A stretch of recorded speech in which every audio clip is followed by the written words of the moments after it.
በሕይወታችሁ ውስጥ ከዚህ በኋላ በቃልኝ፣ ከዚህ ጥልቀት ውስጥ ማውጣት አልችልም ብላችሁ እስክታስቡ ድረስ ከባድ ውድቀት አጋጥማችሁ ያውቃል? እስኪ ለጥቂት ሴኮንዶች አስቡት። የለፋችሁበት ስራ ሲፈርስ፣ ያመናችሁት ሰው ሲክዳችሁ፣ ወይም ሙሉ ሀብታችሁን ያፈሰሳችሁበት ቢዝነስ በአንድ ጀንበር ውሃ በልቶት ባዶ እጃችሁን ስትቀሩ ምን ተሰማችኋል? ሰዎች ሲስቅባችሁ፣ የቅርብ ዘመዶቻችሁ እንኳን እኛ እኮ መጀመሪያ ተናግረን ነበር እያሉ ሲያፌስባችሁ፣ ያ የብቸኝነትና የጨለማ ስሜት ምን ያህል ከባድ እንደሆነ ያስባችሁ ታውቃላችሁ? አብዛኞቻችን ውድቀት ስናስብ የሚታየን የህይወታችን የመጨረሻ ምዕራፍ አድርገን ነው። ወድቄአለሁ፣ ስለዚህ ደካማ ነኝ፣ እኔ ለስኬት አልተፈጠርኩም ብለን ራሳችን እናሳምናለን። ነገር ግን ዛሬ እዚህ የተገኘሁት ይህን የተሳሳተ አመለካከት ለመቀየር ነው። ዛሬ የምነግራችሁ ታሪክና የምንወያይበት ጥልቅ ሀሳቦች አሁን ያላችሁበት የውድቀት ስሜት የህይወታችሁ መብቃ ሳይሆን የታላቅ የመሰረት ድንጋይ እንዴት ማድረግ እንደምትችሉ የሚያሳይ ነው። ውድቀትን ወደ ታላቅ ድል የመቀየር ጥበብን በዝርዝር እንመለከታለን። እንኳን ወደ ስኬት መንገድ በሰላም መጣችሁ። አብራችሁኝ ቆዩ። ይህ ጉዞአችን የሚጀምረው ከዓመታት በፊት በጃፓን ሀገር ውስጥ ነው። የዚህ ታሪክ ባለቤት የሆነ ወጣት ሶይቺሮ ሆንዳ ይባላል። ሶይቺሮ ገና በለጋ ዕድሜ አንድ ትልቅ ህልም ነበረው። ይህ ህልሙ ደግሞ በወቅቱ በጃፓን ግዙፍና ታላቅ ለነበረው የቶዮታ ኩባንያ የሞተር ክፍሎችን አምርቶ ማቅረብ ነበር። ይህ ቀላል ህልም አልነበረም። ሶይቺሮ ቀን ከሌሊት ያለ እረፍት ይሰራ ነበር። ፊቱ በዘይት ጠቁሮ፣ እጆቹ ቆስሎ እንቅልፍ አጥቶ ለህልሙ ይለፋ ነበር። ያለውን አነስተኛ ገንዘብ በሙሉ ለዚህ ፕሮጀክት አዋለ። ገንዘቡ ሲያልቅበት ተስፋ አልቆረጠም። የሚስቱን ጌጣጌጥ ሳይቀር ሽጦ ስራውን ቀጠለ። በመጨረሻም የለፋበት የሞተር ክፍል ሰርቶ በመጠናቀቅ በታላቅ ጉጉትና ደስታ ለቶዮታ ኩባንያ አቀረበ። ነገር ግን የቶዮታ መሐንዲሶች ስራውን በንቀት አይቶ ጥራቱን የጠበቀ አይደለም፣ የእኛን መስፈርት አያሟላም በማለት ፊቱ ላይ ውድቀት አደረጉበት። ያ ሁሉ ድካም፣ ያ ሁሉ የፈሰሰ ገንዘብ በአንዲት ቃል ገደል ገባ። ወደ ትምህርት ቤት ሲመለስ ጓደኞቹና አስተማሪዎቹ ይህ የማይረባ ህልም አላሚ ቶዮታን ለመቅረብ አንተ ማን ነው እያሉ በከፍተኛ ሁኔታ ሳቁበት። አብዛኛው ሰው በዚህ ደረጃ ላይ ቢሆን ኖሮ በውድቀት ተሸማቆ ተስፋ ቆርጦ ህልሙን ይተው ነበር። ሶይቺሮ ግን እጅ አልሰጠም። የሰዎችን ሳቅ ወደ ጎን ትቶ ለሁለት ተከታታይ ዓመታት ፈቶን በማስተካከል ሌሊት ከቀን ጥናት በማድረግ የተሻለ ጥራት ያለውን ምርት አዘጋጅቶ ቶዮታን ለማሳመንና ኮንትራቱን ለመውሰድ ቻለ። ነገር ግን ፈተናው በዚህ ያላለቀ።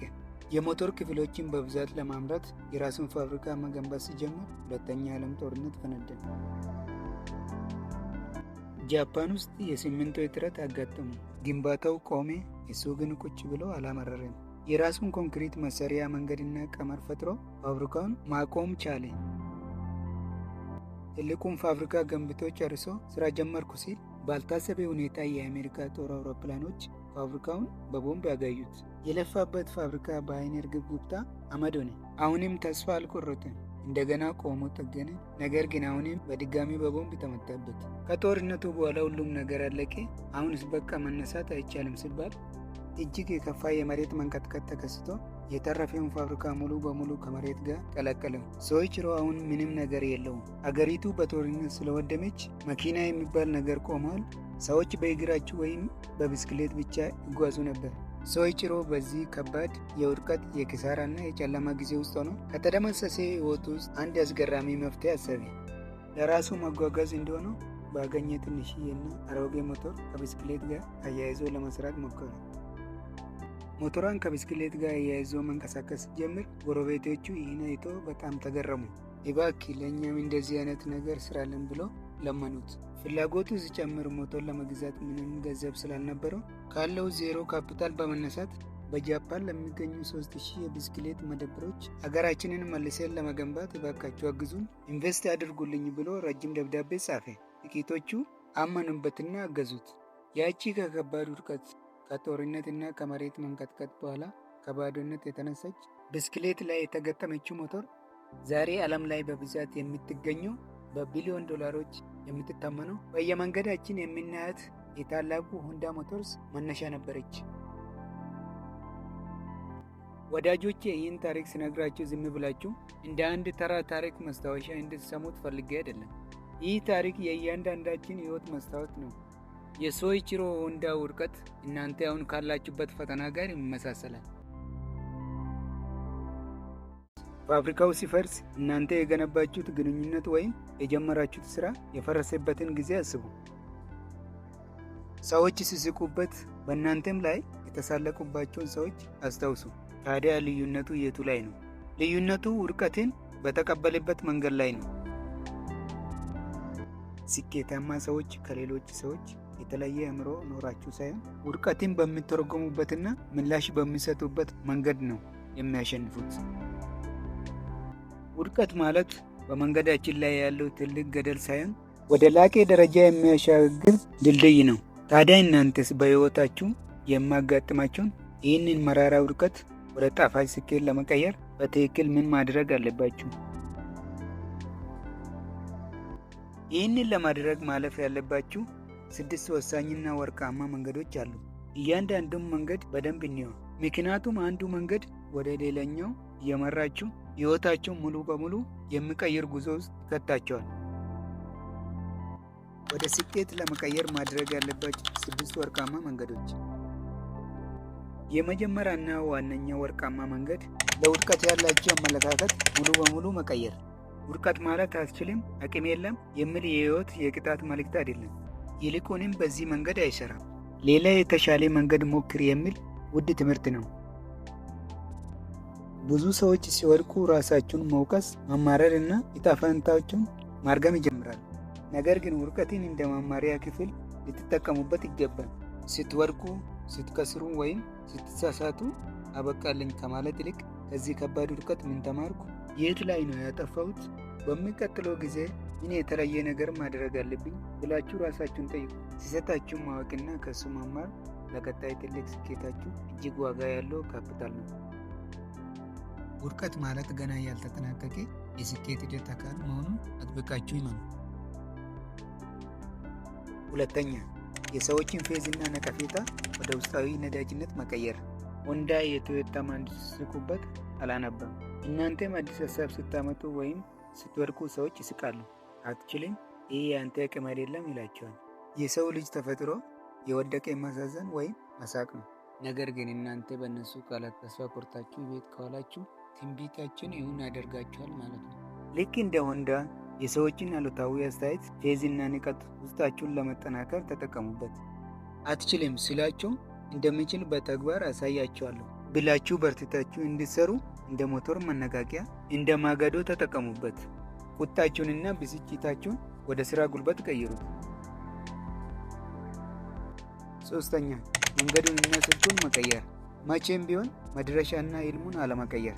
ፋብሪካችሁ ቢፈርስ፣ የያዛችሁት ቢዝነስ ቢያከስራችሁ፣ መኪና መስራት ካልቻላችሁ እንደ ሆንዳ በብስክሌት ላይ ሞተር ገጥማችሁ ጀምሩ። ግባችሁንና የህይወት ዓላማችሁን አትዘርሱ። ብዙ ሰዎች አንድ ነገር ሲበላሽባቸው ሙሉ በሙሉ ያንን ዘርፍ ይተውታል። እናንተ ግን ተለዋዋጩ ነው። አሰራራችሁን፣ አካሄዳችሁንና ስልታችሁን ቀይሩ እንጂ ሊደርስበት የሚፈልገው ቦታ ላይ መድረሴ አይቀይርም የሚለውን ጽኑ አቋማችሁን አትቀይሩ። አራተኛ፣ ባላችሁ ትንሿ ነገር ከዜሮ ለመጀመር አለማፈር። ከከባድ ውድቀት በኋላ ብዙዎቻችን ቀድሞ ወደ ነበርንበት ከፍታ በአንድ ጊዜ ለመዝለል እንሞክራለን። ወይም ሁሉም ነገር እስክናሟላ ድረስ እጃችን አጣጥፈን እንጠብቃለን። በቂ ገንዘብ የለኝም፣ ትልቅ ቢሮ የለኝም፣ ማንም አያውቀኝም እያል ጊዜ እናጠፋለን። ነገር ግን እውነተኛ ስኬት የሚጀምረው ከታች ነው። አሁን ባለኝ አቅም፣ አሁን ባለኝ ትንሽ እውቀትና ትንሽ ገንዘብ ምን ማድረግ እችላለሁ ብላችሁ ራሳችሁን ጠይቁ። ዜሮ ላይ መሆን ማለት ምንም የላችሁ ማለት አይደለም። ትልቅ ዛፍ የሚጀምረው አፈር ውስጥ ከተቀበረች አንድ ትንሽ ፍሬ መሆኑን አትዘንጉ። አምስተኛ፣ በችግር ጊዜ ሁልጊዜም መፍትሄ አፍላቂ መሆን።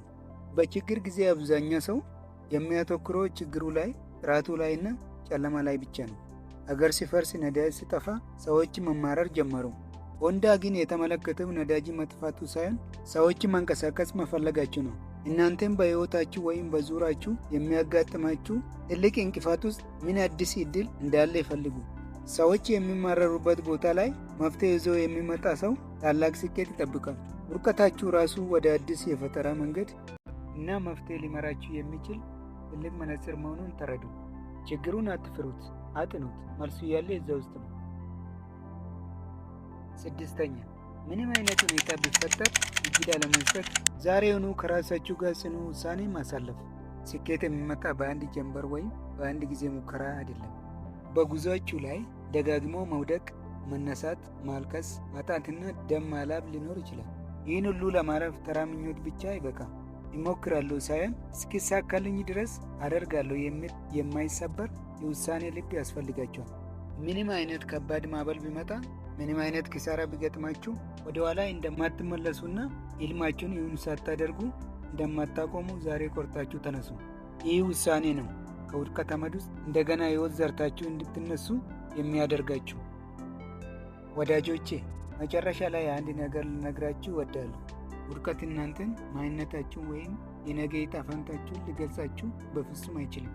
እናንተን የሚገልጻችሁና ክብራችሁን የሚያሳየው ከውድቀት በኋላ አዋራችሁን አራግፋችሁ እንባችሁን ጠርጋችሁ የምትነሱበት የአስገራሚ ጥንካሬ ነው።